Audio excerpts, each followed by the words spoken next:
उसमै खोरिया फाडेर आबादी बनाउने ए भूमि सन्तानहरू हो।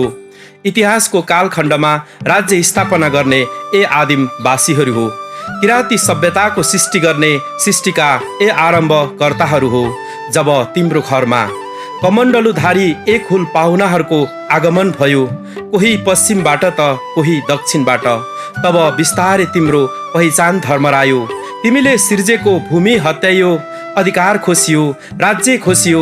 त्यति मात्रै कहाँ हो र? हुँदा हुँदा उसको पहिचानले मेरो पहिचान पनि बिरानो बिरानो बनाउँदै गयो। यद्यपि म बाँचिरहे युगौँ युगसम्म पनि पहिचान विहीन भएर कहिले भिरको टाकुराहरूमा, ओडारहरूमा, अनकन्टार पहाडको खोज, दुर्गम कुना कन्दराहरूमा अनि सुनसान खोला बगर किनारहरूमा, भस्मे खोरियाहरूमा, विकट भूगोलहरूमा र विरासतका निशानी किपटहरूमा। तर आज कालान्तरमा साल सम्बत फेरियो, ऋतु फेरियो, त्यति मात्रै कहाँ हो र? युगौँ फेरियो। त्यसैले आज म मेरो धुमिल परिचय खोज्दैछु, वर्तमानको निशानी रोज्दैछु, मेरो पहिचान मागिरहेको छु यो बिरानो राज्यको ढोका ढोका चिहाएर, किनकि राज्य सत्ताले नै युगौँ अगाडि खोसेको त्यो मेरो नासो हो। मेरो पहिचानलाई पनि निस्वार्थ स्वीकार गर। हामी सबै सहअस्तित्वको पदचाप पछ्याउँ, किनकि हामी पनि त किराँती सभ्यतामै बाँचिरहेका छौँ। उही म बेनाम आदिवासी, उही म आदिम गुमनाम जिउँदो मान्छे। सेवा नमस्कार आदरणीय दर्शक महानुभावहरूमा। आज म यहाँहरूलाई किराँत पहिचान बारे ऐतिहासिक डकुमेन्ट्री प्रस्तुत गर्न लागिरहेको छु। यो यस्तो अन्त्यहीन सङ्घर्षको कथा हो जहाँ नेपालका आदिवासी जनजाति, अल्पसङ्ख्यक र सीमान्तकृत समुदायहरूको असमानता र विभेदको यथार्थ कथा समेटिएको छ। यसको अन्त्यको समग्र पाटो त बाँकी छँदैछ। यद्यपि पहिचानको लागि यो राज्यसँग लडेको पनि युगौँ भयो। यस डकुमेन्ट्रीमा आदिवासी किराँत पहिचानको लागि गरिएका विद्रोहहरू, आन्दोलनका ऐतिहासिक श्रृङ्खलाहरू, महत्त्वपूर्ण सङ्घर्षहरू, संविधानमा प्रदत्त गरेका संवैधानिक व्यवस्था, विगतदेखि वर्तमानसम्म प्राप्त गरेका उपलब्धिहरू र अबको पहिचानी आन्दोलनको बाटो कतातिर हो त भन्ने आदि विषयहरू यस डकुमेन्ट्रीमा प्रस्तुत गरिएको छ।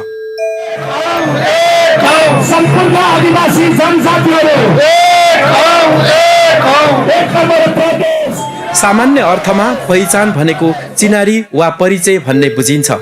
बिरानो बन्दै गएको ऐतिहासिक परिचयलाई पुनर्जीवित गर्ने प्रक्रिया नै पहिचानवादी आन्दोलन हो।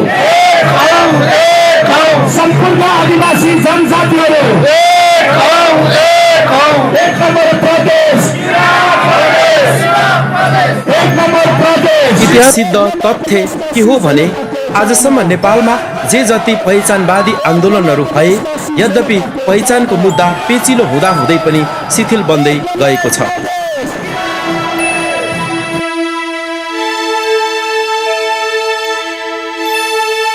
पहिचानको विषयमा परिचर्चा गर्दा सर्वप्रथम समाज विकासको ऐतिहासिक पृष्ठभूमिसम्म पुग्नुपर्ने हुन्छ। म यहाँहरूलाई समाज विकासको ऐतिहासिक पृष्ठभूमि र घटनाक्रमतर्फ डोर्याउन चाहन्छु। समाज विकासबारे विभिन्न दृष्टिकोणहरू छन्, जसमध्ये समाज तथा मानवशास्त्रीय दृष्टिकोण र साम्यवादी विचारधारा आदि महत्त्वपूर्ण दृष्टिकोणहरू हुन्। समाज विकासको क्रमलाई हेर्दा यसका विभिन्न चरणहरू छन्। आदिम साम्यवादी युग, सिकारी तथा कन्दमूल सङ्कलनमा आश्रित समाज। यो समाज भनेको कुनै पनि वर्ग, जाति, धर्म, राष्ट्र आदि विहीन मानव सृष्टिको आरम्भकाल हो। यस युगमा सबै मानवहरू समान थिए। दास युग, यस युगमा मालिक तथा दास बीचको अन्तर्विरोध थियो। बिस्तारै बिस्तारै बलियाहरूले कमजोरहरूमाथि शासन गर्न थाले। मानिस मानिस बीचको अन्तर्विरोध वा विभेदको आरम्भ हुन थाल्यो यसै युगबाट। सामन्तवादी युग, यो युग भनेको कृषि युगको आरम्भ हो। यस युगमा भूदास र भूमिपति बीच अन्तर्विरोध थियो। यस युगबाट पशुपालनको थालनी, महिला र पुरुष बीचको श्रम विभाजनसँगै भूमिका पनि फरक फरक हुन थाल्यो। पुँजीवाद वा एकाधिकार पुँजीवाद युग, यो युग औद्योगिक समाजको युग हो। यस युगमा विशेष गरेर पुँजीपति र मजदुर वर्ग, हुने खाने र हुँदा खाने बीचको अन्तर्विरोध हुन्छ। यसको मूल चरित्र भनेको साम्राज्यवाद, उपनिवेशवाद हुँदै नव उपनिवेशवाद, भूमण्डलीकरण, निजीकरण, उदारीकरण, अर्थतन्त्र आदि हुने गर्दछ।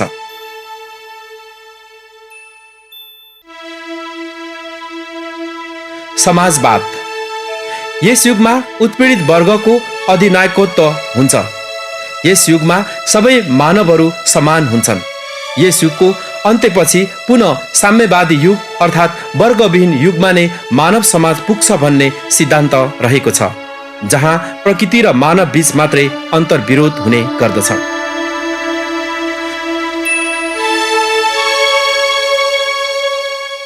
आदरणीय दर्शक महानुभावहरू, नेपाली समाजको सामाजिक आर्थिक अवस्था वर्तमानमा पुँजीवाद युगतर्फ उन्मुख रहेको छ। यसले समग्र समाजको सर्वाङ्गीण हित र समान स्वार्थ कायम त गर्न सकेन नै, भूमण्डलीकरणको अतिक्रमणसँगै कतिपय समुदायहरू लोप हुने अवस्थामा छन्। विशेष गरी आदिवासी जनजाति, अल्पसंख्यक र सीमान्तकृत समुदायहरूको लोप हुँदै गएको राजनीतिक, आर्थिक, सामाजिक, धार्मिक, सांस्कृतिक तथा परम्परागत मूल्य मान्यताहरूको संरक्षण र सम्वर्धन गर्नु नै पहिचानवादी राजनीतिको आधारभूत शर्त हो। यद्यपि उनीहरूको मौलिक पहिचान दिन 2 गुणा र रात 4 गुणाको दरले तहस नहस बन्दै गइरहेको छ। यसैको परिणाम स्वरूप किराँत पहिचानको रक्षार्थ आज यस देशका आदिवासीहरू किराँत भूमिमा आन्दोलित छन् र फरक फरक आयाममा किराँत पहिचानको लागि राज्य सत्तासँग आन्दोलन गर्दै आएका छन्। एक नम्बर प्रदेशवासी जनताको चाहना, सम्पूर्ण किराँतीहरू, सम्पूर्ण आदिवासीहरू पहिचानका लागि श्रृङ्खलागत आन्दोलनहरू फरक फरक आयाममा। पहिचानवादी आन्दोलनको सुरुवात सन् 1970 को दशकबाट भएको देखिन्छ। नेपालको सन्दर्भमा पनि पहिचानको लागि लामो समयदेखि आन्दोलनहरू हुँदै आएका छन्, कहिले राजनीतिक, कहिले भाषिक र कहिले सांस्कृतिक रूपहरूमा।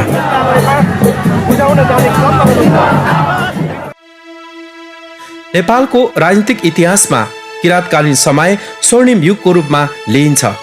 किराँती राजा हाङ यलम्बरले स्थापना गरेको यो शासनकाल करिब 2000 वर्ष 32 पुस्तासम्म शासन गरेको इतिहासको पानाहरूमा स्वर्णिम अक्षरले कोरिएको दिउँसोको घाम जत्तिकै छर्लङ्ग छ।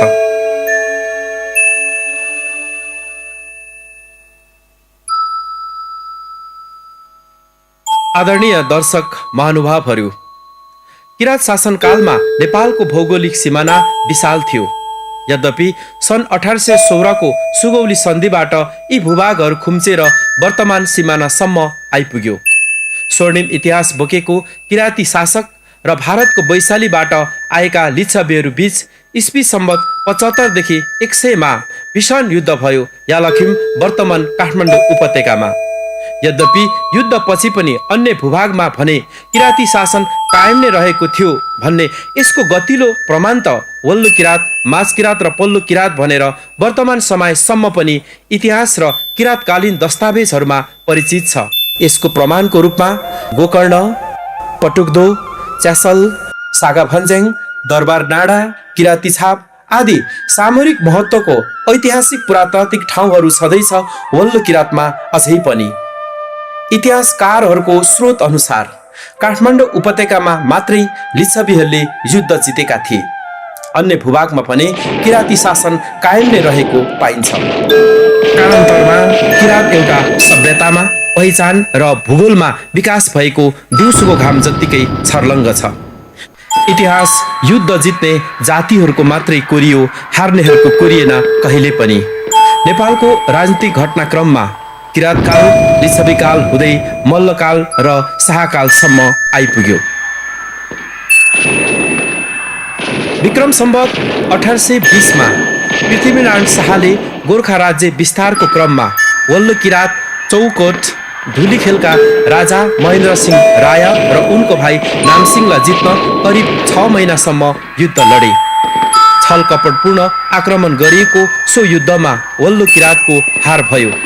आफ्नो राजनीतिक पहिचानलाई गुमाउनु पर्यो। यद्यपि गुमेको राजनीतिक पहिचान प्राप्तिको लागि विद्रोहका आवाजहरू समुद्रको छाल झैँ विभिन्न आयामहरूमा एकपछि अर्को गर्दै निरन्तर उठिरह्यो। विक्रम सम्वत 1825 देखि 31 सम्ममा तत्कालीन पृथ्वीनारायण शाहले 52वटा गणराज्यहरूलाई खुनी आक्रमण गर्दै वर्तमान नेपालको सीमा रेखा कोरे। तत्कालीन किराँत प्रदेशमा मकवानपुर, चौडण्डी र विजयपुर गणराज्यहरू थिए। माझकिराँतमा अन्य गढीहरू मुक्लीगढी, तलुवागढी, चिसङ्कुगढी, खामतेलगढी, केपिलासगढी, डुम्रेगढी, मझुवागढी, हतुवागढी, पामाखाम्मागढी र पल्लो किराँतमा 8 लिम्बुवान प्रान्तमा विभाजित भई याक अर्थात् थुमहरू थिए। पछिल्लो समयमा हिन्दुकृत गरिएका यी गढी, कोटघर र किल्लाहरूलाई ऐतिहासिक पुरातात्विक साक्षीको रूपमा पाउन सकिन्छ अझै पनि। 1774 सम्ममा तपाईँले माझकिराँत ढुट्यायो र अरनपुरमा पनि लागेछ। त्यहाँ लाग्दा सायद पृथ्वीनारायण शाह थकित भइसकेको जस्तो छ। उनी 75 मरि पनि गए। 1775 पृथ्वीनारायण शाह इस्वी सम्वतको 1775 मरे। त 74 ऊ लिम्बुवानसम्म त पुग्यो, चैनपुरसम्म। अर्को कुरा लिम्बुवानसित चाहिँ के भने लिम्बुवान चाहिँ एकदमै सुदूर पूर्वमा पर्यो। लिम्बू पछाडि अरू शक्तिहरू पनि छ। टिबेट हुँदा त्यहाँ माथि पुगेर गएर त्यो लासा अथवा चीन पनि ओर्लिन सक्छ नि भन्ने पनि भयो होला। मानसिक रूपले थकित पनि भयो होला। अनि लिम्बूहरूसित तिमीहरूले के चाह्यो? तिमीहरूको सेन राजा त भागिसक्यो। उनीहरूले राजा मानेको त सेन थियो तपाईँको चाहिँ नै विजयपुरमा। ऊ भाग्यो। अब तिमीहरूले सेनको सट्टा मलाई राजा मान्देऊ न। कस्तो राम्रो अफर। लिम्बू रायहरू पनि राजै थियो, पूर्वमा थिए, आफ्नो थुमथुमकै थिए होइन। अनि सेनलाई राजा थापेर उनीहरूको जुन आफ्नो चाहिँ लोकल अथवा स्थानीय लाइन पाइन खाइन के हो त जम्मै भोग गरिराखेकै थियो नि। पृथ्वीनारायण शाहले मजाले तिनीहरूलाई कन्भिन्स गर्यो कि सेनको सट्टा मलाई राजा मान्देऊ न। तिम्रो जे हो खाइन पाइन दुरुस्त थमौती गरिदिन्छु भनेर बकाइदा ईश्वरमा साँची राखेर यो मैले खोसे मासे भने मेरो सन्तान नष्टै होस् भन्नेसम्मको क्रिया कसरी हाल्न सक्छ? तिमीहरूलाई जुन लालमोहर गरिदिन्छु, मेरो वंशजले पनि खोसे मासे भनेदेखि उनीहरूको वंश नष्टै होस् भन्नेसम्मको लालमोहर दिएर फकायो भनेर अनि त्यसैलाई सम्झौता भने पनि भयो। त्यसरी अनि लिम्बुवान हान्नै परेन, अनि त्यहाँ बिर्दबाँड पनि परेन। विक्रम सम्वत 1830 प्रतिरोध युद्ध लडे माझकिराँतवासीहरूले। यो युद्धबाट माझकिराँतका सबै गढीहरू गुमाउनु पर्यो। उनीहरूले बालबच्चा, बुढाबुढी, महिला र सुत्केरी कोहीलाई छाडेनन्, सबैलाई नरसंहार गरे। तत्कालीन हरिनन्द पोखरेलको विशेष सहयोगमा यो युद्ध भएको र उनले पृथ्वीनारायण शाहलाई कम्पनी पैसा, गोर्खाली फौजलाई बन्दुक र गोली समेत सहयोग दिएका थिए। माझकिराँतवासीले आफ्नो राजनीतिक पहिचानलाई गुमाउनु पर्यो। यद्यपि गुमेको पहिचान प्राप्तिको लागि विद्रोहको आवाजहरू विभिन्न आयाममा उठि नै रह्यो। विक्रम सम्वत 1831 पल्लो किराँतको सभाखोला र अरुणको सङ्गम स्थल सभादोभानमा गोर्खाली सेना र पल्लो किराँतको काङसोरेको नेतृत्वमा युद्ध भयो। त्यस युद्धमा गोर्खाली सेना परास्त भयो। पुनः विक्रम सम्वत 1831 साउन 22 गते विजयपुरमा नुनपानी सन्धि गरे। तर यो सन्धिमा सबै सहमत थिएनन्। त्यसैले गुमेको पहिचान प्राप्तिको लागि विद्रोहको आवाजहरू विभिन्न आयाममा उठि नै रह्यो। तत्कालीन विजयपुर गढीका राजा बुद्धिकर्णले इस्ट इन्डिया कम्पनीको क्षेत्रमा र मिक्लुङ पहाडमा बसेर कैयौं पटक गोर्खालीसँग युद्ध लडे। विक्रम सम्वत 1848 गोर्खाली सेनाले सिक्किमको सहयोग लिएर सङ्खुवा सभाको सिद्धिपुरमा अन्तिम युद्ध लडे। गोर्खाली सेनाले केही लिम्बूहरूलाई हात लिइसकेका हुनाले लिम्बू बीच नै काटमार भयो। भाइ फुटे गवा लुटे भने झैँ भयो गोर्खाली सेनालाई। त्यसपछि पल्लो किराँतले पनि गोर्खाली अधीनस्थ स्वीकार गरे। यो नै अन्तिम युद्ध थियो। गुमेको राजनीतिक र पहिचान प्राप्तिको लागि विद्रोहको आवाजहरू विभिन्न आयाममा एकपछि अर्को गर्दै निरन्तर उठिरह्यो। परिणामस्वरूप विक्रम सम्वत 1864 मा अटल सिंह रायले माझ किराँतमा सो पहिचानको माग राख्दै गोर्खाली फौज विरुद्ध सशस्त्र हतियार उठाएर विद्रोह गरे। गुमेको विरासतको निरन्तरता कायम गर्न युद्धको क्रान्ति बिगुल फुके यसरी। यद्यपि क्रान्ति अपुरो भएकाले उनी भारतको बिहारमा निर्वासित जीवन बिताएका थिए। विक्रम सम्वत 1903 को कोत पर्वसँगै उदाएका जङ्गबहादुरले हिन्दू धर्म संस्कृतिलाई अस्त्र हतियारको रूपमा प्रयोग गर्दै विक्रम सम्वत 1910 मा मुलिकी ऐन जारी गरे। यो कानुनले गाई गोरु काट्न निषेध गर्यो। सांस्कृतिक रूपमा गाई गोरु कुलपित्रलाई चढाउँदै आएका किराँतीहरू, तामाङ, शेर्पा, भोटे, मुस्लिम लगायतका आदिवासीहरूमा सांस्कृतिक हस्तक्षेप भयो। सांस्कृतिक रूपमा गुमेको पहिचान प्राप्तिको लागि विद्रोहका आवाजहरू विभिन्न आयाममा एकपछि अर्को गर्दै निरन्तर उठि नै रह्यो। विक्रम सम्वत 1924 धनकुटामा रामलिहाङ आठपरे राई र रिदामा आठपरे राईले दशैं बहिष्कारको आन्दोलन गरे। परिणामस्वरूप राणाहरूले छाला काटेर रुखमा झुन्डाई 3 दिनसम्म यातना दिई हत्या गरे। सांस्कृतिक शहीदको रूपमा नतमस्तक छौं हामी उहाँहरू प्रति।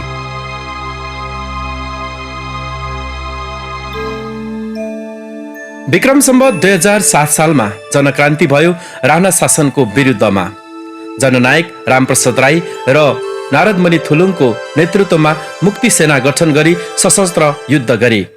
भोजपुर कब्जा गरी क्रमशः धनकुटा, दिक्तेल, ओखलढुङ्गा, चरीकोट, रामेछाप, सिन्धुली, धुलीखेल आदि ठाउँहरू राणा शासनबाट मुक्ति दिलाई समानान्तर सरकार गठन गरी 2008 सालमा केन्द्रीय सरकारलाई हस्तान्तरण गर्यो। जनदोज राई, कीर्तिमान राई जस्ता सयौं व्यक्तिहरू शहीद भए।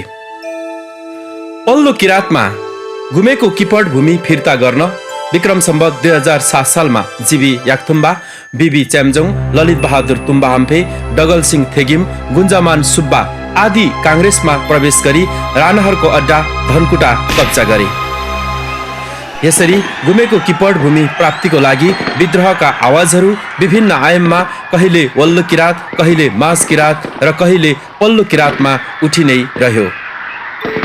विक्रम सम्वत 2008 सालमा जननायक रामप्रसाद राईको नेतृत्वमा सिंहदरबार विद्रोह भयो र उनले 24 घण्टासम्म नियन्त्रणमा लिए।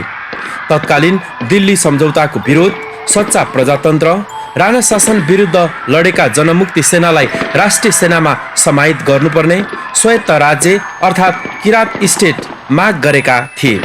तथापि जननायक रामप्रसाद राईको अवस्था अहिलेसम्म पनि रहस्यकै गर्भभित्र रहेको छ। सार्वजनिक गर्नु कानुनी राज्यको दायित्व पनि हो।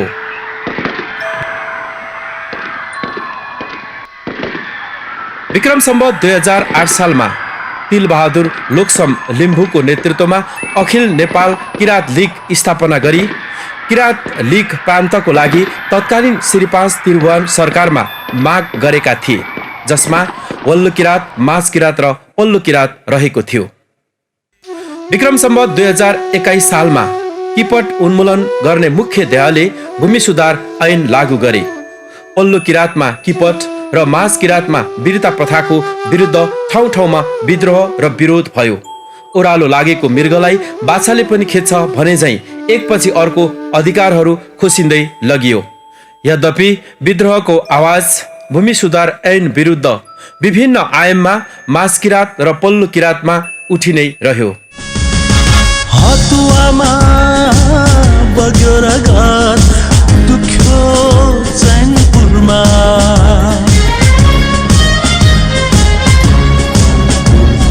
हतुवामा बग्यो रगत दुख्यो चैनपुरमा, चौदन्तीमा हारौं पहिले उठौं विजयपुरमा, चौदन्तीमा हारौं पहिले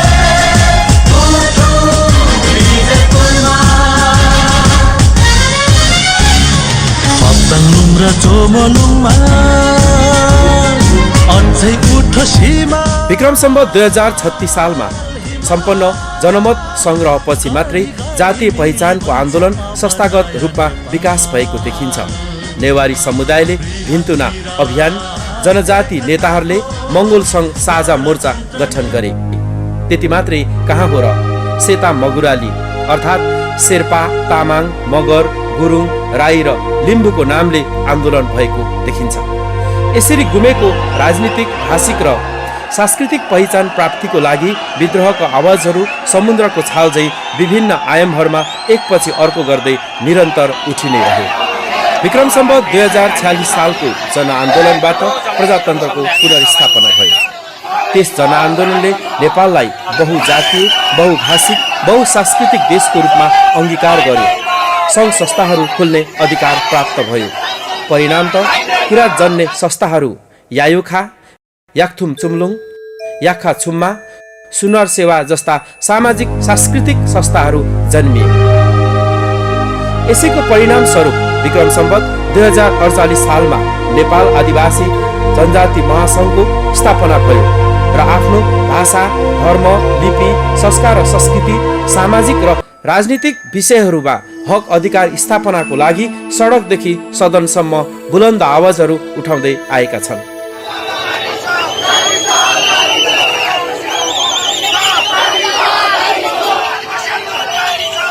आदरणीय दर्शक महानुभावहरू, विक्रम सम्वत 2058 सालमा संवैधानिक व्यवस्था अनुसार आदिवासी जनजाति उत्थान राष्ट्रिय प्रतिष्ठान ऐन बन्यो र नेपालमा 59 जातिहरू आदिवासी जनजाति हुन् भनी सूचीकृत गर्यो प्रथम पटक राज्यले र केही मात्रामा राज्यबाटै बजेटहरू पनि विनियोजन भयो। तर हात्तीको मुखमा जिरा भने झैँ भयो तमाम समस्या भएको आदिवासी जनजाति समुदायमा। विक्रम सम्वत 2054 सालमा रामप्रसाद राईको अपुरो क्रान्तिलाई पूरा गर्न गोपाल खम्बुको नेतृत्वमा खम्बन राष्ट्रिय मोर्चा गठन गरी माझ किराँतमा हतियार नै उठाएर सशस्त्र विद्रोह भयो। न्यायपूर्ण मागको आवाज उठाउँदै क्रान्तिलाई निरन्तरता दिए। यसरी विक्रम सम्वत 2058 सालमा पुनः खम्बन राष्ट्रिय मुक्ति मोर्चाका गोपाल खम्बु र लिम्बन मुक्ति मोर्चाका भक्तराज कङदोङमाको नेतृत्वमा साझा पहिचानको मुद्दा बनाउँदै मोर्चा एकता गरी किराँत राष्ट्रिय मुक्ति मोर्चा घोषणा गर्दै तत्कालीन माओवादी पार्टीमा समाहित भयो र किराँत स्वायत्त राज्यको मागसहित मुद्दा उठायो।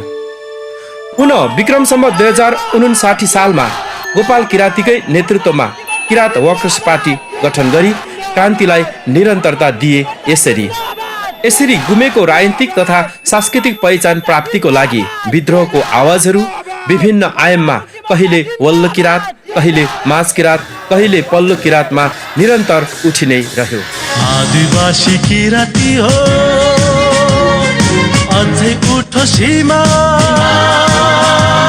हिमाल गण गण मिली बन्छ अब नयाँ नेपाल। बृहत किराँत एकताको गणतन्त्र नेपाल, नेपाल, नेपाल, नेपाल, नेपाल। आदिवासी किराँती हो अझै उठो सीमा, हिमाल गण गण मिली बन्छ अब नयाँ नेपाल। बृहत किराँत एकताको गणतन्त्र नेपाल, नेपाल, नेपाल, नेपाल,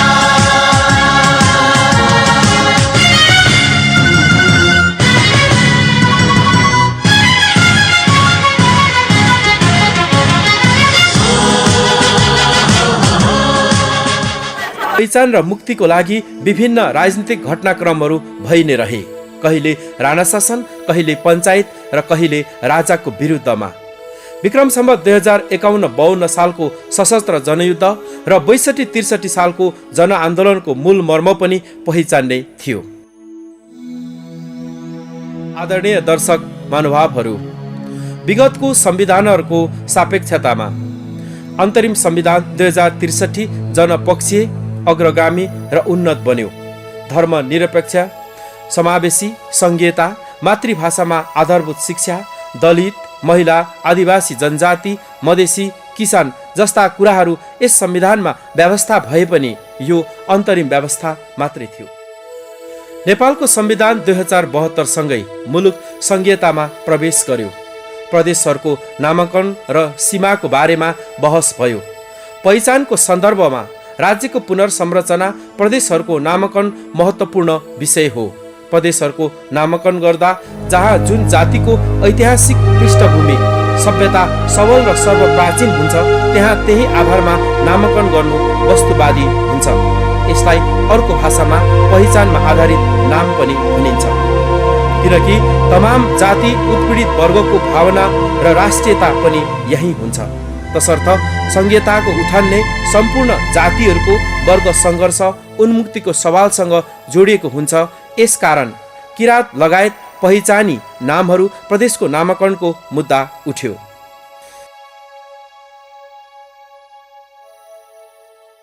यसरी किराँत पहिचान प्राप्तिको लागि विद्रोहको आवाजहरू समुद्रको छाल चाहिँ विभिन्न आयामहरूमा, कहिले सडकमा, कहिले सदनमा एकपछि अर्को गर्दै निरन्तर उठिरह्यो। तर नेपाली उखान हात्ती आयो खुस्सा भने झै अन्ततगत केन्द्रीय सरकारले नामाकरणको मुद्दा प्रदेश सरकारलाई जिम्मा लगायो। यसकारण 1 नम्बर प्रदेशको नाम किराँत राख्दा उपयुक्त हुन्छ। नम्बर प्रदेशलाई किराँत प्रदेश बनाउनु पर्छ भन्ने किराँत राई आयोखाको लगभग 1.5 दशक अगाडिबाटको एउटा आन्दोलन निरन्तर रूपमा अगाडि बढिरहेको छ। किराँत प्रदेश किन 1 नम्बर प्रदेशको नामाङ्करण हुनुपर्छ भन्ने सन्दर्भमा केही यसका ऐतिहासिक आधारहरू यहाँ प्रस्तुत गर्न गइरहेको छु। किराँत राई आयोखाले यो 4वटा आधारलाई निरन्तर रूपमा अगाडि बढाइरहेको छ र त्यो 4वटा आधारहरू के हुन् भने 1 नम्बरमा इतिहास, जुन ऐतिहासिक दस्तावेजहरूले 1 नम्बर प्रदेशको नाम किराँत हुनु उपयुक्त हुन्छ भन्ने आधार प्रस्तुत गरेको छ।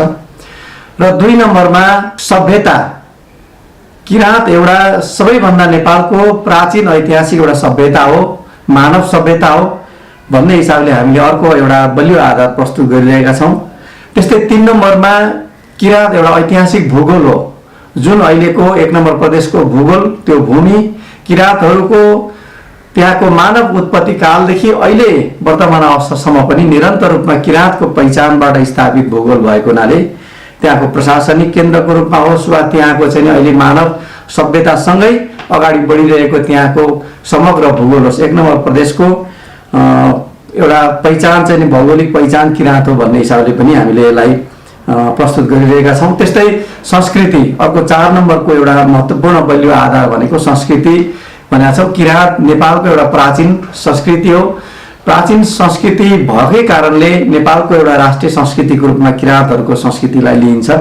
यसो भएको हिसाबले पनि यो 4वटा किराँतको पहिचानलाई इतिहास, सभ्यता, भूगोल र संस्कृतिको आधारमा हामीले 1 नम्बरको प्रदेशको नाम किराँत हुनुपर्छ भन्ने हामीले दाबी गरिरहेको छौँ। र त्यो ऐतिहासिक तथ्यगत प्रमाणिगत आधारहरूलाई अथवा चाहिँ त्यसका प्रमाणहरूलाई हामीले पेश गरेर बहस गरिरहेका छौँ।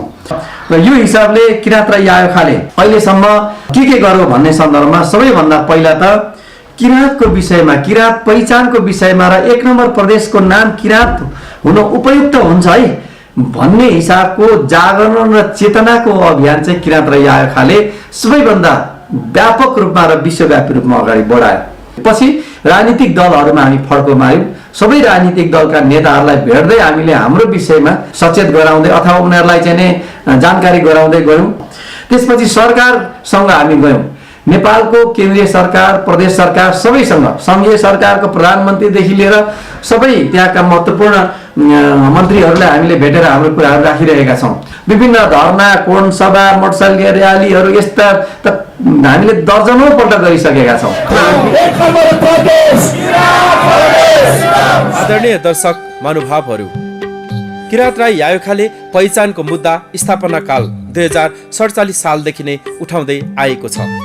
पहिचानमा आधारित किराँत नामाकरणको विषय किरायको 6औं महाधिवेशन दमक झापा 2063बाट पास गर्यो र क्रमशः 7औं महाधिवेशन 2066 धरान, 8औं महाधिवेशन 2069 भोजपुर, 9औं महाधिवेशन 2072 काठमाडौँ बोडे। त्यसै गरी 10औं महाधिवेशन 2075 धरानमा सम्पन्न गरी एकमतले पास गर्दै आइरहेको छ।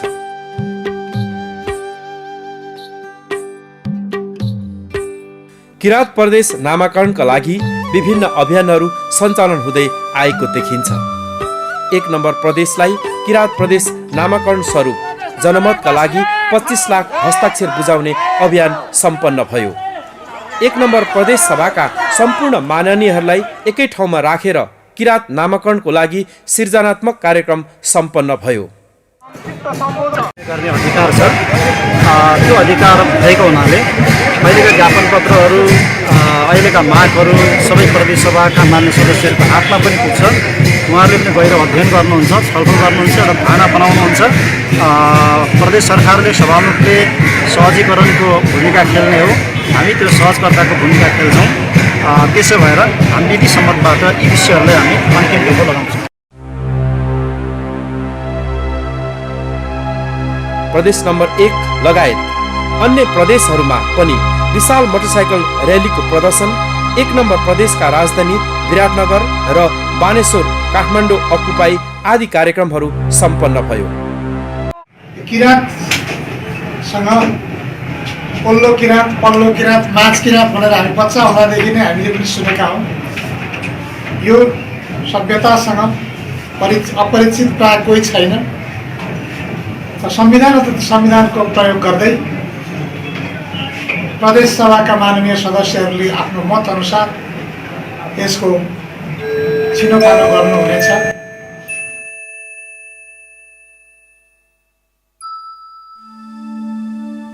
विभिन्न प्राज्ञिक व्यक्तित्वहरू, विभिन्न राजनीतिक पार्टीका निर्णायक र प्रभावशाली नेताहरू, सङ्घीय सांसदहरू, प्रदेश सभाका सदस्यहरू र जातीय सङ्घ संस्थाहरूसँग बौद्धिक बहसहरू र छलफलहरू निरन्तर हुँदै आएको छ।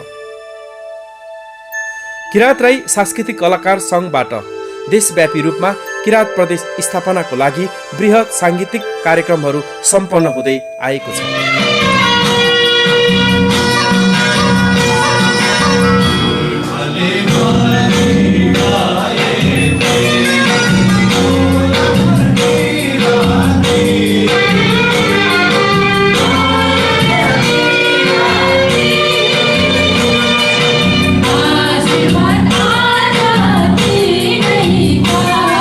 यसरी किराँत राई यायोखाले किराँत पहिचान प्राप्तिको लागि सङ्घर्षको आवाजहरू 1.5 दशकदेखि निरन्तर उठाउँदै आइरहेको छ र अनन्त कालसम्म उठिरहनेछ।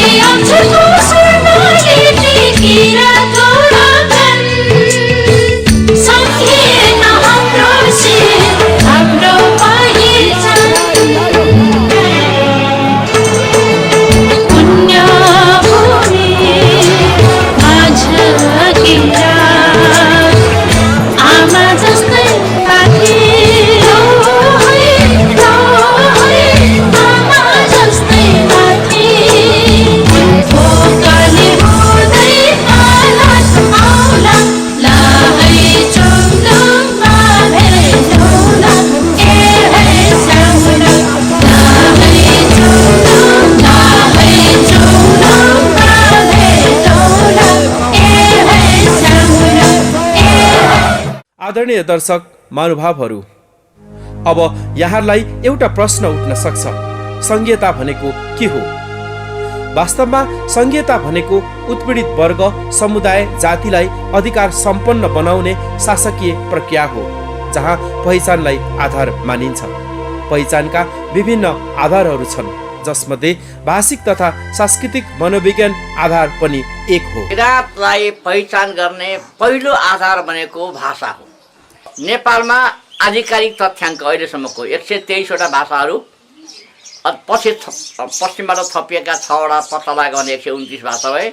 ती मध्येका 72वटा भाषाहरू, आधाभन्दा बढी भाषाहरू प्रदेश नम्बर 1 मा बोलिन्छन्। त्यसमध्येमा पनि अधिकांश भाषाहरू किराँती समुदायका भाषाहरू छन्। यसरी पहिचान र नै तपाईँको किराँतबाट भइरहेका छ। भाषिक पहिचान किराँतले दिएको छ, सांस्कृतिक पहिचान किराँतले दिएको छ भने अब त्यो भौगोलिक कारणले उनीहरूले राखेको प्रभाव नै यहाँ आउँछ भन्ने कुरा होइन। त्यो आयो भने ठुलो दुर्घटना हुन्छ, किनभने त्यहाँको भन्दा यहाँको पहिचान पुरानो छ र जनआन्दोलनको एउटा मुख्य मुद्दा त पहिचान नै हो नि त। यो संविधान सभाको बाट पारित संविधानले पनि पहिचानलाई नै दिन खोजेको छ नि त। यसकारण अब भूगोलको नाममा अथवा कुनै पुराणको नाममा, धर्म संस्कृतिको नाममा राखेर यो समस्या समाधान हुँदैन, बरु विकराल हुन सक्छ। त्यसो हुन नदिन पहिचानलाई सम्बोधन गरिनु पर्दछ। हामी त किराँती समुदायमा बसेर हुर्किएर त्यही संस्कार बोकेर हिँडेको मान्छे र नेपालको जहाँ छ गुरुङ समुदायका बाहुन छेत्रीहरू गुरुङ बोल्छन्, लिम्बू समुदायका बाहुन छेत्रीहरू लिम्बू पनि बोल्छन्, बार्तावाचा चामलिङका अरूहरू पनि बोल्छन्। यो मिश्रित समुदायमा, यो मिश्रित समुदाय भएकोले नै धार्मिक सांस्कृतिक सहिष्णुता भएको हो है। त्यो नबुझिदिएको हुनाले वा कुनै आग्रहको कारणले किराँतलाई जातिसँग जोड्नु पुग्यो। जाति त कसरी हुन्छ त? लिम्बू जाति होला होइन, राई जाति होला होइन, जस्ता जनजाति भनियो, याखा जाति होला, सुनवार जाति होला, तर किराँत त महाजाति हो। यी सबैलाई समेट्ने बृहत समुदाय हो, ग्रेटर हो। यसकारण त्यस अर्थमा जातीय समुदाय भनेर नस्लसँग जोड्नु गलत कुरा हो, त्यो एउटा भ्रम हो। अब गाली गरेको भाषा होइन, त्यो अल्पज्ञान हो। किराँत एउटा सभ्यता हो। वाल्मिकीले ब्राह्मण कुलमा जन्मिए पनि किराँत सभ्यतामा म हुर्किएको हुँ भने उनले लेखेका छन् है। अब हाम्रो जातीय समुदायमा जन्मिनै बाहुन छेत्री राई लिम्बू मगर गुरुङ हुने संस्कार छँदैछ, त्यो त पहिचान आफ्नो ठाउँमा ठिक छ। तर एउटै ठाउँमा बसेर अर्काले गएपछि त्यो सभ्यता हुन पुगेन र। स्थापित इतिहास। किराँत ऐतिहासिक रूपले स्थापित इतिहास हो। आधुनिक नेपालको स्थापना हुनु पूर्व नै यहाँका आदिवासीहरूले किराँत सभ्यताको सुरुवात गर्दै करिब 2000 वर्ष राज्य सञ्चालन गरेको इतिहासमा प्रमाणित छ। लिच्छवीकाललाई कसैले स्वर्णकाल भन्छन्। तामाको मुद्रा थिए, मानाङ्क मानदेव प्रभृतिहरू र मुद्रा थियो। त्यसका अभिलेखहरू सुरुमा विक्रम सम्वत 1937 भगवान लालले छाप्दाखेरि 15 वटाबाट सुरु भएको थियो। अहिले झन्डै 240 वटा जति पुगेको छ। त्यो मूलत संस्कृत भाषामा लेखिएको छ, तर पनि त्यहाँ केही शब्दहरू संस्कृतेतर भाषाका छन्। जस्तो मानदेवकै पालाको कुरा गरौँ, दिव्या कर्तव्यता बुद्ध्या प्रसादै रहे मग्रल शैलस्तम्भ क्रियारम्भे केदुम बाटो नियोजित। केदुम्बाट शब्द त संस्कृत होइन। करका कुरा गरौँ, लिङ्गोल, माप्चोक, सोल्ल, त्यस्तै गरेर नदीका केही नामहरू, सोतोका नामहरू, वनका नामहरू इत्यादि कुराहरू संस्कृतेतर भाषामा छन्। त बग्रेल्ती पाइन्छन् र विशेष गरेर भाषाविदहरूले, भाषाका अध्ययन गर्ने आदरणीय विद्वानहरूले यसलाई किराँत परिवारको भाषा ठहराएका छन्। अर्को हाम्रो इतिहास पत्ता लगाउने भन्ने कुरा अहिलेभन्दा झन्डै 650 वर्ष अगाडि स्थितिराज मल्लको पालामा लेखिएको गोपाल राजवंशावली हो। त्यसले र शाहकालमा बनेका नेपाली भाषामा लेखिएका वंशावलीका विभिन्न संस्करण, त्यसलाई नेपाली भाषामा लेखिएको हुनाले भाषा वंशावली भन्ने चलन पनि छ। तिनीहरूले लिच्छवी कालभन्दा पहिले किराँतकाल, किराँतकालभन्दा माथि महिषपाल काल, महिषपाल कालभन्दा माथि गोपाल काल भनेर भन्छन्। भाषा वंशावलीका विभिन्न संस्करणहरूमा किराँतकालको काल दिएको छ। त्यसको गणना गर्दा अहिलेभन्दा 5000 वर्ष अगाडि नेपालमा किराँतकाल थियो भन्ने कुरा प्रामाणिक रूपमा स्पष्ट हुन्छ। सभ्यता किराँत एउटा सभ्यता हो। सभ्यताभित्र हजारौं वर्ष व्यतीत हुने भएकोले यसमा त्यस जातिको भौतिक विकासको इतिहास जीवित रहेको हुन्छ। भौतिक सम्पन्नताको सूचक मानव जातिको सभ्यता हो। यसको अभिव्यक्ति मानिसको रहनसहन, वेशभूषा र व्यवहारबाट हुन्छ।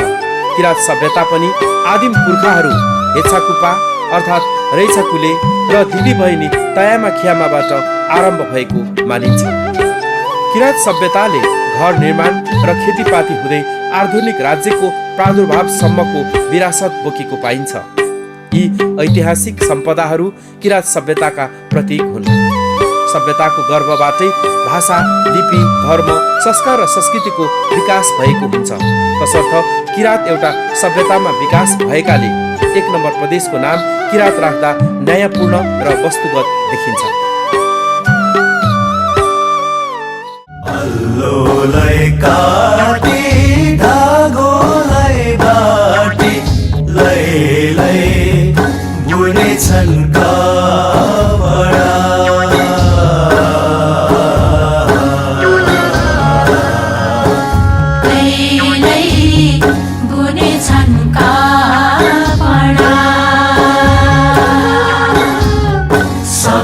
छ हाम्रो भव्य छ हाम्रो लै लै किराँती सभ्यता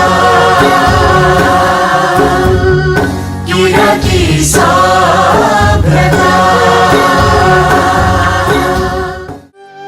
आदरणीय दर्शक महानुभावहरू, पहिचानमा धर्म, संस्कृति र परम्परा मात्रै नभएर व्यापक राजनीतिक अर्थ अन्तर्निहित हुन्छ। यसमा कुनै पनि पछौटे समुदायको भाषा, लिपि, धर्म, संस्कार र संस्कृति, परम्परा, मूल्य, मान्यता र मनोविज्ञानको मात्रै वकालत हुँदैन र यो उत्पीडित जाति तथा समुदायको भावनासँग मात्र अन्तर्सम्बन्धित मुद्दा पनि होइन। समाजवादी अर्थमा पहिचान भनेको उनीहरूको समग्र हक र अधिकारहरूको सुनिश्चिततासँग जोडिएको राजनीतिक आन्दोलन हो। पहिचानको आन्दोलनलाई कुनै पनि खास समाजको समग्र आन्दोलन अन्तर्गतकै आंशिक आन्दोलनको रूपमा ग्रहण गरिन्छ। यो साङ्गोपाङ्गो मानव मुक्तिसँग जोडिएको हुन्छ। विश्वमा अहिले कहाँ कहाँ पहिचानको नाममा संहिता स्थापित भएको छ त? संहितामा 2 किसिमको, एउटा आबद्ध हुने र आबद्ध रहने। एउटा आबद्ध हुने भनेको चाहिँ तपाईँको कमिङ टुगेदर भनौँ, कमिङ टुगेदर र अर्को होल्डिङ टुगेदर, आबद्ध रहने। 2 प्रकारले चाहिँ नि के भनेदेखि त्यहाँ चाहिँ पहिचानलाई चाहिँ नि स्थापित गरिएको छ। तिम्रो हिजोको पहिचान के थियो त्यही आधारमा चाहिँ नि आउन त भन्दाखेरि अमेरिकामा चाहिँ फिलाडेल्फिया सम्मेलन मार्फत 13 वटा राज्यहरू चाहिँ एक ठाउँमा आए हैन। तपाईँको स्विजरल्यान्डमा 4 जाति र 4 भाषाको आधारमा चाहिँ त्यहाँ चाहिँ नि के अरे पहिचानको आधारमा चाहिँ त्यो स्विजरल्यान्ड बन्यो, सङ्घीय प्रणाली बन्यो। त्यस्तै गरिकन अरू ठाउँमा जस्तो सोभियत सङ्घमै पनि पहिले भौगोलिक आधारबाट चाहिँ तपाईँको त्यहाँको सङ्घीयता बन्ने के अरे कुरा भएको थियो। त्यो पछि चाहिँ भौगोलिक आधारबाट चाहिँ समस्या हुने भएको हुनाले त्यहाँ जातीय आधारलाई नै पहिचान दियो र त्यही पहिचानको आधारमा चाहिँ त्यहाँ सङ्घहरू निर्माण भए। अमेरिकामा कमिङ टुगेदर भयो हैन, तपाईँको स्विजरल्यान्डमा कमिङ टुगेदर भयो। यस्तै थुप्रै राष्ट्रहरू छन्। अब होल्डिङ टुगेदरमा पनि चाहिँ त्यो पहिचानलाई चाहिँ मान्यता दिएको छ। जस्तो के भनेदेखि तपाईँको भारतमै पनि भारत जस्तो देशहरू, स्पेन जस्तो देशहरू हैन, स्पेनमा त धेरै समस्या, अहिले पनि समस्या छ। क्याटालोनिया भन्ने चाहिँ नि समस्या त अझै पनि समाधान भइसकेको छैन, तर उनीहरू समाधान गर्ने कोसिस गरिरहेछन् स्वायत्तता दिएर। त्यहाँ चाहिँ तपाईँको जातकै कुराहरू चाहिँ पहिचानमा चाहिँ आएका छन्, अथवा भाषाकै कुराहरू चाहिँ पहिचानमा आएका छन्। भारतमा चाहिँ करिब 12 वटा चाहिँ भाषिक राज्यहरू नै हो। भारतमा दुईटै, एउटा कमिङ टुगेदर पनि, एउटा चाहिँ होल्डिङ टुगेदरको आधारबाट पनि गरिएको छ। अब जस्तो भारतमा तपाईँको बङ्गाली भाषी, अब पश्चिम बङ्गाल भनौँ न हैन, त्यो बङ्गाली भाषिक आधारबाट बनेको हो। अब पन्जाब भनेको भाषिक पनि हो, जातीय पनि हो हैन, तमिलनाडु भाषिक पनि हो, तमिल जातीय पनि हो हैन। हामी चाहिँ होल्डिङ टुगेदरमा जाने हो। निकट विगत भनेको चाहिँ कहिलेलाई हो 1831 1825 हैन, पृथ्वीनारायण शाहको केही अगाडि 52वटा गणराज्यहरू थिए नेपालमा। त्यो 52वटा गणराज्यहरू मध्ये किराँत सभ्यताको लाई चाहिँ पहिचानको रूपमा लिनुपर्छ भन्ने चाहिँ मलाई लाग्छ। वास्तवमा राजनीति अधिकार बिनाको भावनात्मक र प्राविधिक पहिचानकै भरमा उत्पीडित वर्ग, जाति र क्षेत्र उन्मुक्त हुन सक्दैन। अर्थात् पहिचान पदावली आफैमा बनी बनाऊ समाधान होइन। यद्यपि किरात राई यायोखाले भने पहिचान मात्रै भए पनि एक कदम अगाडि बढाउने निष्कर्ष निकाल्दै यसलाई स्वीकार गरिरहेको छ। नेपालको इतिहास किरात बिना सम्भवै छैन। चाहे हामी पौराणिक कालको कुरा गरौँ, महादेवसँग पुराणमा जोडिन्छ। चाहे हामी राजनैतिक प्रणालीको नायकको कुरा गरौँ, हाम्रो इतिहास एलम्बरसँग जोडिन्छ। चाहे हामी फिलोसफीको कुरा गरौँ, हाम्रो इतिहास र फिलोसफी मुन्दुङसँग जोडिन्छ। चाहे आधुनिक नायकको कुरा गरौँ, हाम्रो इतिहास रामप्रसाद राई जस्ता राष्ट्रिय विभूतिसँग जोडिन्छ।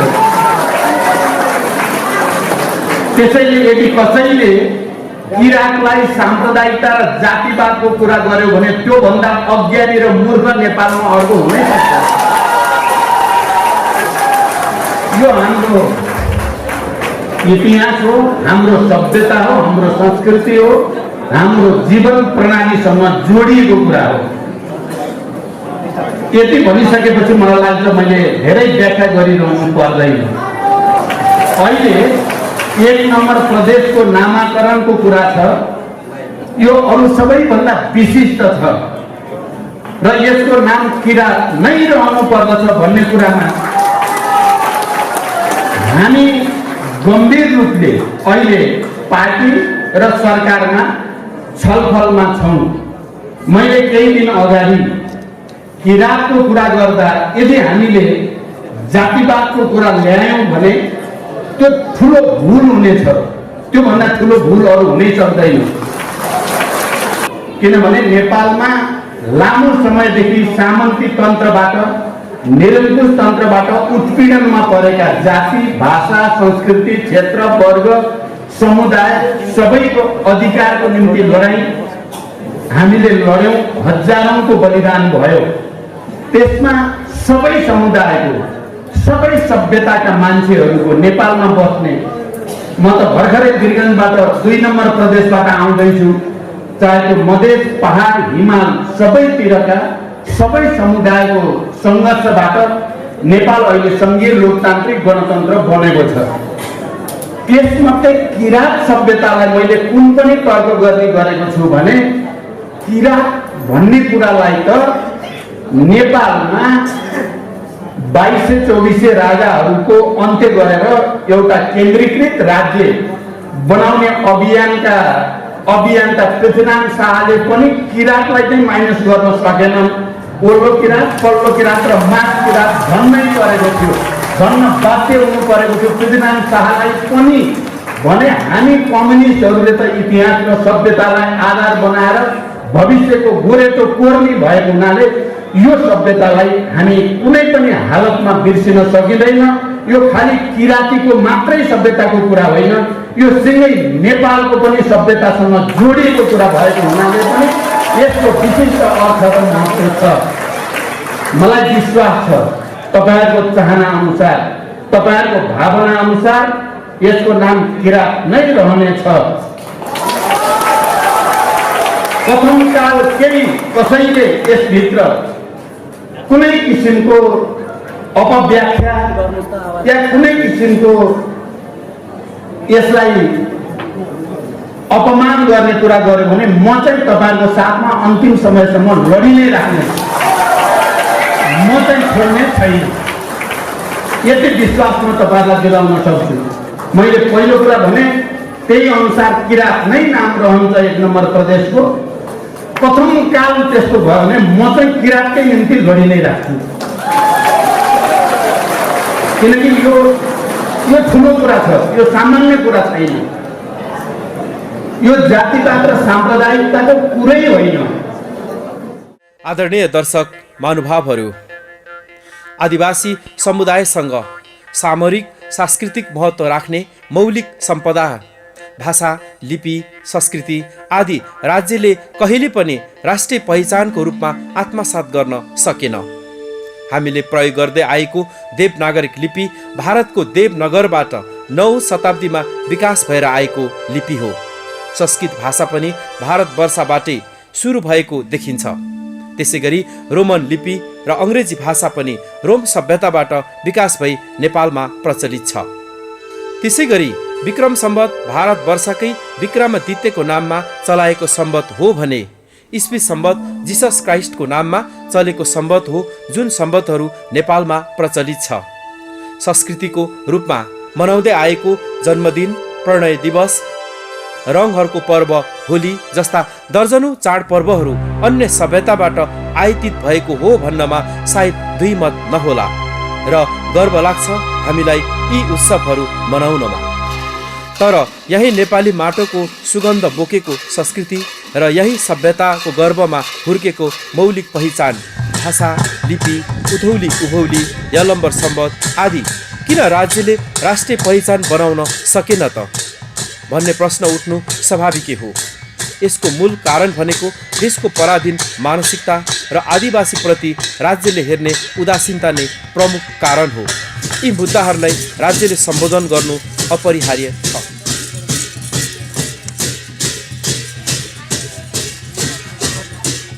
संवैधानिक व्यवस्थामा के छ र अबको पहिचानी आन्दोलनको बाटो कतातिर हो त?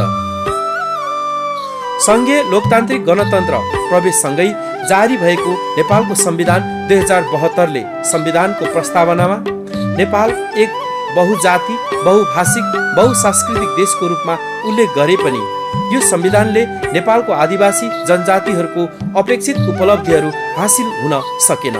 72 सालको संविधानमा चाहिँ प्रस्तावना हेर्ने हो भने त्यसको निर्देशक सिद्धान्तहरू अनि अरू धाराहरू पनि हेर्दाखेरि जनजातिको पहिचानको निमित्त धेरै कुरा नै गरे जस्तो देखिन्छ। तर वास्तवमा त्यहाँ चाहिँ के हो, दिन चाहिँ उनीहरूले कन्जुसाइ गरी कसरी हुन्छ छलछाम गरेर त्यस्ता धाराहरू पनि निर्माण गरेका छ, उपधाराहरू पनि त्यसरी निर्माण गरेका छ। तर आदिवासी जनजाति भनेर चाहिँ को जातहरू पर्छन्, जातिहरू पर्छन् भन्ने चाहिँ संविधानमा छैन। अनि त्यहाँ चाहिँ खस आर्य भनेर चाहिँ राखेको छ, प्रष्टसँगले राखेको छ। अनि त्यसको तल स्पष्टीकरण भनेर खस आर्यमा चाहिँ के हो, क्षेत्री, ब्राह्मण अनि ठकुरी अनि सन्यासी, 10 नामी सन्यासी भनेर उनीहरूको पहिचान चाहिँ के हो त्यो संविधानमा राख्यो प्रष्टसँगले है।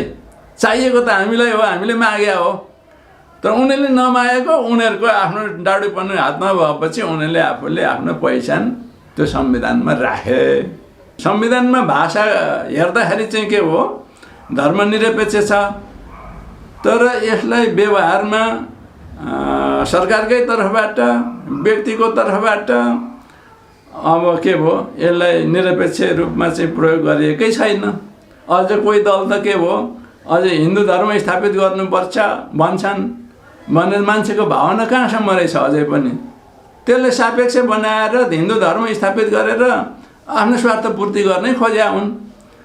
त्यसो हुनाले यहाँनिर चाहिँ के छ भनेदेखि हामीले शब्द मात्रै निरपेक्ष देखेर यो निरपेक्ष रहेछ, शब्दले त प्रष्ट छ नि त निरपेक्ष नै हो, तर व्यवहारमा यो निरपेक्ष छैन। मुलुकमा उत्पीडित भएपछि न्याय खोज्न जाने त न्यायालय नै हो, अन्तत जाने ठाउँ छैन। कि त आन्दोलनै गर्नु पर्यो, विद्रोही गर्नु पर्यो, क्रान्ति नै गर्नु पर्यो। तर सजिलो राज्यले नै स्वीकृत गरेको न्यायको निमित्त त न्यायालय नै हो। तर समावेशी तरिकाले न्यायाधीशको नियुक्ति हुँदैछ है, त्यही उल्लेख छ संविधानमा। त्यस हुनाले न्यायाधीशको नियुक्ति चाहिँ त्यो बमोजिम संविधान बमोजिम नियुक्ति गरियोस् भनेर जाँदाखेरि पनि के भयो, नाथु एउटा कर्मचारीले चाहिँ के भयो दरपिट गरेर फ्यालिदिन्छ हाम्रो न्यायका मागको के पो उजुरीहरू, अनि कहाँ जाने त? अब गाह्रो परेन? बहुत गाह्रो छ यो। तर जुडिसियल एक्टिभिजमको राख्ने त्यस्ता चाहिँ अधिकारहरू उनीहरूले प्रयोग गर्ने न्यायसर पुग्यो भने नेसनल कोर्टबाटै पनि हामी पाउन सकिन्छ अधिकार त्यस्तो। अन्तर्राष्ट्रिय कानुनमा पहिचानबारे के व्यवस्था छ र अब पहिचान प्राप्तिको लागि कसरी जान सकिन्छ त? ILO 169 महासन्धिलाई विक्रम सम्वत 2064 भदौ 5 गते अनुमोदनको लागि विधायिका संसदमा पेश गरी सर्वसहमतिद्वारा पारित भयो र यो नेपालको कानुन सोसर लागू हुँदै आएको छ। आदिवासी जनजातिहरू को नेपालको सन्दर्भ भन्यो भने अब 3टा कानुन भयो। एउटा नेपालको राष्ट्रिय कानुन भनेको आदिवासी जनजाति उत्थान राष्ट्रिय प्रतिष्ठा ऐन 2058 र अन्तर्राष्ट्रिय श्रम सङ्गठन महासन्धि नम्बर 169 र अर्को चाहिँ आदिवासी अधिकार सम्बन्धी संयुक्त राष्ट्र सङ्घीय घोषणापत्र 2007 भनेर यो 2टा अन्तर्राष्ट्रिय कानुन र एउटा राष्ट्रिय कानुन अहिलेसम्म हाम्रो नेपालमा आएको छ। यो ILO 169ले चाहिँ सबैभन्दा पहिला चाहिँ पहिचानलाई मान्यता दिएको छ। त्यस्तै गरेर अर्को चाहिँ सुव्यवस्थापन, पहिचान र सुव्यवस्थापन, प्राकृतिक स्रोत साधन अथवा जल, जमिन, जङ्गल, जडीबुटी, जलचर, खानी लगायत खनिज पदार्थ लगायत सम्पूर्ण कुराहरूमा चाहिँ त्यो देशको रैथानेहरूको अधिकार हुन्छ अथवा चाहिँ त्यो देशको आदिवासी जनजातिहरूको हुन्छ भनेर यहाँ ग्यारेन्टी गरेको छ। त्यसै गरी संयुक्त राष्ट्रसङ्घको घोषणापत्रमा पहिचानबारे के व्यवस्था छ र अब सो प्राप्तिको लागि कसरी जान सकिन्छ त? संयुक्त राष्ट्रसङ्घ घोषणापत्रको धारा 3मा चाहिँ के छ भने आदिवासी जनजातिलाई आत्मनिर्णयको अधिकार छ, यहाँ प्रष्ट लेखेको छ। त्यसै अधिकारले गर्दा उनीहरू आफ्नो राजनीतिक हैसियतबारे स्वतन्त्र रूपमा निर्णय गर्नुका साथै आफ्नो आर्थिक, सामाजिक तथा सांस्कृतिक विकासको खोजी गर्दछन्। र अब त्यस्तै गरेर धारा 4मा यहाँ त्यसमा पनि आत्मनिर्णयको कुरा लेखिएको छ। धारा 4 अनुसार आदिवासी जनजातिहरूलाई आत्मनिर्णयको अधिकार उपभोग गर्दा आफ्ना आन्तरिक तथा स्थानीय मामिलासँग सम्बन्धित कुराहरू एवं आफ्ना स्वायत्त कार्यहरूमा लगानी गर्ने उपाय र माध्यमहरूबारे स्वायत्त शासन वा स्वशासनको अधिकार छ भनेर यहाँ उल्लेख गरिएको छ। र यसमा अब हाम्रो भाषाको कुरा पनि गरेको छ यसले। धारा 13 को उपधारा 1 मा आदिवासी जनजातिहरूलाई उनीहरूको आफ्नो इतिहास, भाषा, मौखिक परम्परा, दर्शन, लेखन प्रणाली तथा साहित्यलाई पुनः जीवन्त तुल्याउने, प्रयोग गर्ने, विकास गर्ने तथा भावी पुस्तालाई हस्तान्तरण गर्ने र समुदाय, स्थान र व्यक्तिहरूको आफ्नै नाम राख्ने र धारण गर्ने अधिकार छ। यो अन्तर्राष्ट्रिय कानुनहरू चाहिँ कुनै पनि राज्यले यसलाई मान्छु भनेर अनुमोदन गर्छ भने त्यो कानुन चाहिँ राष्ट्रिय कानुन स्वसर लागू हुन्छ र कार्यान्वयन नभएको अवस्थामा, कार्यान्वयनमा उल्लङ्घन भएको अवस्था अथवा आदिवासी अधिकारको उल्लङ्घन भएको अवस्थामा हामी एउटा चाहिँ राष्ट्रिय अदालतमै गर्ने हो। राष्ट्रिय अदालतले दिएको कुराहरू हामीलाई चित्त बुझेन अथवा उसले चाहिँ हाम्रो विरुद्धमा दियो भने चाहिँ हामी यसरी अन्तर्राष्ट्रिय श्रम सङ्गठनभित्र जान सकिन्छ। यसरी किराँत पहिचान प्राप्तिको लागि उठेको विद्रोह र सङ्घर्ष प्रसिद्ध वैज्ञानिक चार्ल्स डार्विनको प्राकृतिक विकासवाद सिद्धान्तमा पनि आधारित छ। अस्तित्वको लागि सङ्घर्ष मानिसले मात्र होइन, हरेक जीव जन्तु वनस्पतिहरूले समेत गर्दछन्। जस्तो कि मरुभूमिको वनस्पतिले अस्तित्वको सङ्घर्ष सुक्खापन विरुद्ध गर्दछ, त्यसरी नै किराँत पहिचानको अस्तित्व प्राप्तिको लागि राज्य सत्तासँग निरन्तर सङ्घर्ष गर्न आवश्यक छ। हामीले अहिलेसम्म त यही अभियानहरू आन्दोलनको रूपमा अगाडि बढायौँ। अब के गर्ने? अबको भावी योजना किराँत राई आयोगले विभिन्न हिसाबले तय गरेको छ। रणनीतिक हिसाबले हामीले किराँत प्रदेशलाई 1 नम्बर प्रदेशलाई किराँत प्रदेश नामाकरण गराउनु पर्छ भन्ने कुरा, सबै खालका उपायहरू, विकल्पहरू प्रस्तुत गरेर जाने हामीले तयारी गरिरहेका छौँ। त्यो भनेको पहिलो भनेको कन्भिन्सको लेभल, हामी सकेसम्म नेताहरूलाई कन्भिन्स गरेरै जाने हो। त्यहाँको सांसदहरू, राजनीतिक दलका नेताहरू, त्यो केन्द्रदेखि प्रदेशसम्मको सबै राजनीतिक तहमा हामीले कन्भिन्स गरेरै जाने हो। र दोस्रो कुरा भनेको हामीले यो कन्भिन्सको लेभललाई पनि निरन्तर अगाडि बढाइराख्ने र त्यो सँगसँगै हाम्रो आफ्नो जनतालाई पनि तयारी अवस्थामा राख्ने, जनतालाई तयारी अवस्थामा राख्ने, यो बौद्धिक बहसलाई अगाडि बढाइराख्ने, निरन्तर रूपमा बौद्धिक व्यक्तित्वहरूको बिचमा निरन्तर बहस जारी राख्ने। त्यो सँगसँगै विभिन्न सामाजिक सङ्घ संस्थाहरूसँग भनेको हामी किराँती मात्रै नभएर गैर किराँती, आदिवासी जनजातिहरू, खस, आर्य, मधेसी, मुस्लिम, दलित सबै समुदायहरूसँग सहकार्य गरेर यो विषयमा एकरूपता कायम गर्नको निम्ति सबैको एउटै साझा अभिमतको रूपमा किराँत प्रदेशको नाममा साझा अभिमत तय गर्नको निम्ति हामीले उहाँहरूसँग पनि वार्ता, संवाद, छलफल चलाइरहेका छौँ। र अब उहाँहरूसँग अझै निर्णायक ढङ्गले हामीले चाहिँ संवाद अगाडि बढाउनेछौँ र उहाँहरूको पनि सहमति र उहाँहरूको पनि साझा अभिमत सहित हामी फेरि अगाडि बढ्नेछौँ। र त्यति पनि भएन भने तेस्रो र अन्तिम विकल्प जुन त्यो नपरोस् भन्ने हाम्रो चाहना छ, त्यो हाम्रो बाध्यात्मक परिस्थिति हुनेछ। अन्तिम विकल्प चाहिँ कुनै हिसाबले पनि हाम्रो कुरा स्वीकार्य भएन भने हामी निर्णायक लडाइँको हामीले चाहिँ घोषणा गर्नेछौँ, निर्णायक आन्दोलनको घोषणा गर्नेछौँ। त्यति बेला हजारौँ होइन लाखौँ जनता सडकमा आउनेछन् र कुनै पनि खालका हामीले चाहिँ आन्दोलनको विकल्पहरू प्रयोग गरेर ठप्प कुनै पनि हिसाबले 1 नम्बर प्रदेशको भूमि चाहिँ कहीँ पनि चटपटाउन नसक्ने गरी हामीले ठप्प पार्ने गरी आन्दोलनको आदि बेरी सिर्जना गर्न हाम्रो समुदाय, हाम्रो समर्थकहरूलाई हामीले चाहिँ एउटा चाहिँ एलर्टमा अथवा चाहिँ तयारी अवस्थामा हामीले राख्न खोजिरहेका छौँ। हाम्रो बाध्यता हो हामी यो लडाइँलाई त्यो चाहिँ अनन्तकालसम्म हामी लान तयार हुन्छौँ, किनभने यो हाम्रो पहिचानको लडाइँ हो। पहिचानको लडाइँ भन्ने चिज एउटा खास कालखण्डमा मात्रै त्यो सीमित हुँदैन, त्यो अनन्तकालसम्म जान सक्छ। जबसम्म हाम्रो जित हुँदैन वा हामीले भनेको कुरा हाम्रो माग पुरा हुँदैन, त्यो चाहे 100 वर्ष किन नलागोस्, हाम्रो आन्दोलन, हाम्रो लडाइँ जारी र निरन्तर हुने कुरा म यहाँहरूको बिचमा राख्न चाहन्छु। आदरणीय दर्शक महानुभावहरू, वास्तवमा नेपालको संघीयता मार्क्सवादी ऐतिहासिक मूल्य र प्रक्रियामा उठाइएको मुद्दा थियो। यो समाज विकासको ऐतिहासिक प्रक्रियाको मालेमावादी अवधारणा हो जसले समाजवाद हुँदै साम्यवादसम्म पुर्याउँछ। तर त्यतिकै भने चाहिँ यो प्राप्त हुन सक्दैन। यसको लागि निरन्तर सङ्घर्ष, आन्दोलन आवश्यक पर्छ। यद्यपि नेपालमा फरक राजनीतिक व्याख्या र स्वार्थको कारणले आफ्नै सैद्धान्तिक धरातललाई जोगाउन सकेन।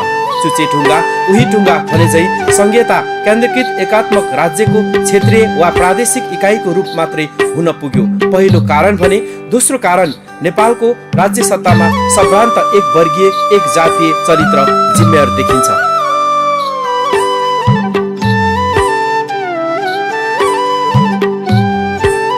राज्य सत्ताको शक्ति, एकाधिकार एक वर्गीय र एक जातिमा केन्द्रीकृत भएकाले तमाम उत्पीडित जातिहरू उन्मुक्त हुन सकेका छैनन्।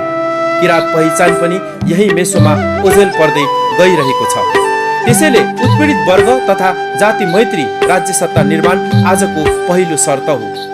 यस अर्थमा पनि किराँत पहिचानी सङ्घर्ष विज्ञान सम्बद्ध छ, किनकि प्रसिद्ध वैज्ञानिक न्युटनको चाल सम्बन्धीको तेस्रो नियमले पनि भनेकै छ, every action has equal and opposite reaction. हरेक क्रियामा बराबरी तर विपरीत प्रतिक्रिया हुन्छ।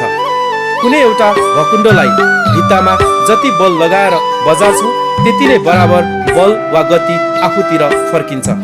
यसै कारण पहिचानी मुद्दालाई पनि जति धेरै दमन गर्यो उति नै विद्रोहको विस्फोटन हुन्छ। यस्तै चरित्रको कारणले विश्व लगायत नेपालको तानाशाहरले आफ्नो अस्तित्वलाई केवल सङ्ग्रहालयमा र इतिहासको पानाहरूमा मात्रै थन्काउनु पर्ने अवस्थामा आइपुग्यो।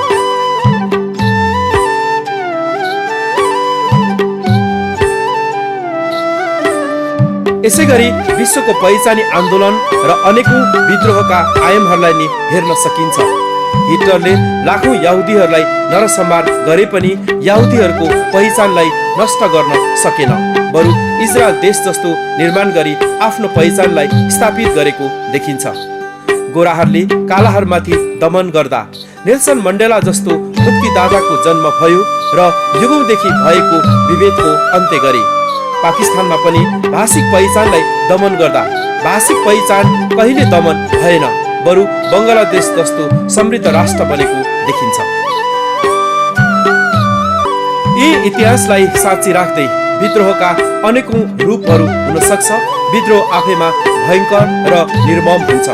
राज्यले समयमा यी मुद्दाहरूलाई सम्बोधन गर्नुपर्छ, नत्र भने किराँत पहिचान प्राप्तिको लागि विद्रोहको आवाजहरू समुद्रको छाल झैँ विभिन्न आयामहरूमा एकपछि अर्को गर्दै उड्छ र अनन्त कालसम्म उठिरहनेछ। यो पुस्ताले गर्न नसके भावी पुस्ताहरूले गर्नेछन्। किराँत पहिचान प्राप्त नभएसम्म यो सङ्घर्ष अन्त्यहीन यात्रा हुनेछ। सेवा, नमस्कार।